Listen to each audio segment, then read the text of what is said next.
Nang maupo si Rodrigo Duterte bilang presidente, marami ang nag-abang ng pagbabago, at masasabi nating talagang nangyari yon. Simulan natin sa kanyang giyera kontra droga. Hindi may kakaila na bumaba ng malaki ang bilang ng krimen sa mga unang taon niya sa pwesto. Nangako siyang gagawing mas ligtas ang mga kalye, at para sa maraming Pilipino, naging totoo yon, bagaman may mga batikos din tungkol sa karapatang pantao.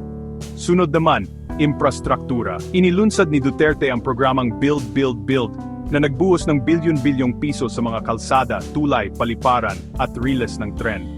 Ibig sabihin nito, mas maraming trabaho at mas magandang transportasyon. Naging sentro din ang mga reforma sa ekonomiya. Sa ilalim ng kanyang pamamahala, nakita ng Pilipinas ang tuloy-tuloy na paglago ng GDP at bumaba ang antas ng kahirapan. Gumawa din siya ng ingay sa kanyang matapang na paninindigan sa ugnayang panlabas, pinatibay ang ugnayan sa China at Russia. Isinulong niya ang isang malayang patakarang panlabas na ang layunin ay unahin ang interes ng mga Pilipino. Sa usaping panlipunan, nilagdaan ni Duterte ang Universal Healthcare Law na nagbigay ng mas madaling access sa serbisyong medikal sa milyon-milyong Pilipino. Pinalakas niya ang libreng edukasyon sa kolehiyo at dinagdagan ang suporta para sa mga OFW. Siyempre, komplikado ang pamana ni Duterte.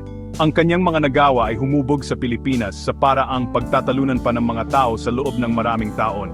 Kaya ano sa tingin mo, itinulak ba ng pagkapangulo ni Duterte ang bansa pasulong o nagdulot ito ng mga bagong hamon? Ipaalam mo sa amin sa comments.